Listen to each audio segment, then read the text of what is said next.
જાહેરાત કરી, કેવડાય તો પ્રભાવતીને કાલે તારે ત્યાં જ ચોરી થશે.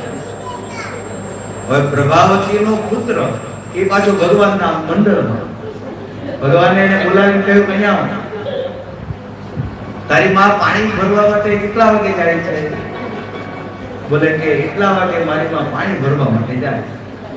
બોલે તું તારી ઘરે રહેજે, અહીંયા તારી માં પાણી ભરવા માટે જાય એટલે તું પહેલા દોડીને મને સમાચાર આપજો. પ્રભાવતીને ખબર કે એનો દીકરો આ મંડળની અંદર છે.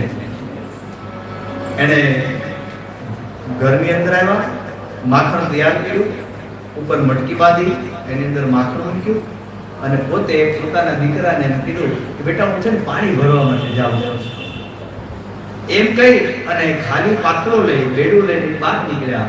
એ બહાર નીકળ્યા એટલે છોકરો બીજા રસ્તેથી પાછળથી ભાગ્યો ભગવાન કૃષ્ણ તરફ. પાછળના રસ્તેથી ભાગીને પ્રભાવતી પાછળ કોઠીની પાછળ આવીને સંતાઈ ગયા. બોલે આજે તો આનો પ્રત્યક્ષ માર્ગ ઉપર ભગવાન આવ્યા. કઈ રીતે ચોરી કરવી એ શ્રીમદ ભાગવતમાં ભગવાને શીખવાડ્યું. ભગવાન પોતાના એ મિત્રોની સાથે આવ્યા અને બે જણાને બહાર ઉભા રાખ્યા. બહાર એકદમ બહાર કે આવે તો તમે જોજો. બે જણાને ઘરના દ્વારની બહાર ઉભા રાખ્યા, બે જણાને પાછળ ઘરના દ્વાર પાસે ઉભા રાખ્યા કે આવે તો તમે જોજો. ખબર નથી કે અંદર છુપાયેલી છે. પ્રવેશ થયો, ભગવાન આવ્યા, માખણને ઉપર બાંધેલું જોયું. ગોપીઓ દ્વારપાલો હતા, દ્વારપાલો બધા ઉભા થઈ ગયા, એકની ઉપર એક, એકની ઉપર એક, એમ કરતા કરતા ભગવાન કૃષ્ણ બધાની ઉપર ચડ્યા. ભગવાન કૃષ્ણએ માખણને ખાધું, નીચે પોતાના હાથથી માખણ આપ્યું. એ ગોપી બધું જ જોઈ રહી હતી. ભગવાન કૃષ્ણએ બધાનું માખણ આપ્યું અને ભગવાને મટકીને નીચે લેવા માટે જાય. બિલકુલ એ જ સમયે કોઠી પાછળ છુપાયેલી પ્રભાવતી બહાર આવી. એ બહાર આવી એટલે બધા ભાગ્યા. બધા ભાગ્યા એમાં ભગવાન મટકીની સાથે પૃથ્વી ઉપર પડ્યા.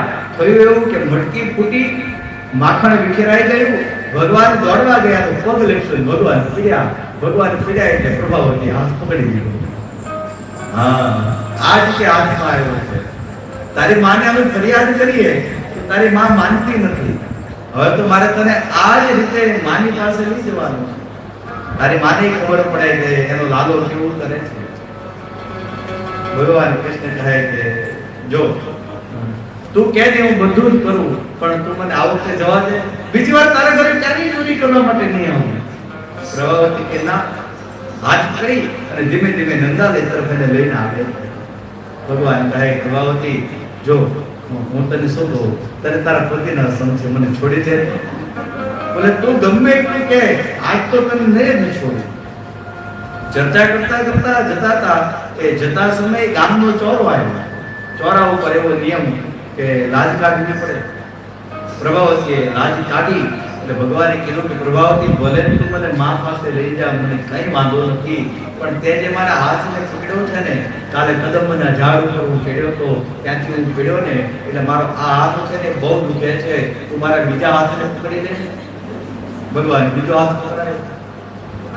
ભગવાન દોડી અને પોતાને ઘરે માને કહે કે માં કાલ પેલી પ્રભાવતી ફરિયાદ કરવા નથી આવી? બોલે હા. બોલે આજે પણ મારી ખોટી ફરિયાદ કરવા આવે છે. માં હું તો છે ને બહાર રમવા ગયો હતો અને મને બેન આવતા જોઈ કહેતી હતી કે ફરિયાદ કરી દો, ફરિયાદ કરી દો, એટલે હું તને કહેવા આવ્યો. ભગવાન કૃષ્ણ ઘરમાં છુપાઈ ગયા. પ્રભાવતી આવીને નંદાલયની પાસે ઉભા રહી અને કહેવા લાગી કે ક્યાં ગઈ યશોદા, ક્યાં ગઈ? રોજ કહેતી હતી કે મારો લાલો ક્યારેય ચોરી કરે નહીં, જો તારા લાલાને પકડી જ લાવી છે.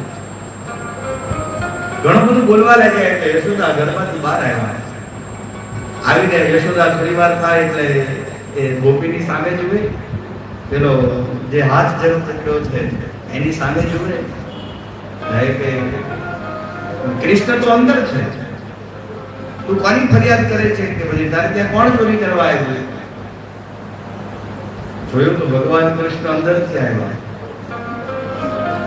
પ્રભાવતી વિચાર કરે કે તો પછી આ હાથ પકડ્યો છે એ કોનો છે? એને એ બાજુ દ્રષ્ટિ કરી તો ભગવાન કૃષ્ણ પોતાનો બીજો હાથ જ્યારે આપતા હતા એ સમયે પ્રભાવતીને પોતાના દીકરાનો હાથ જ આપી દીધો. એનો જે ક્રોધ હતો એ શાંત થઈ ગયો.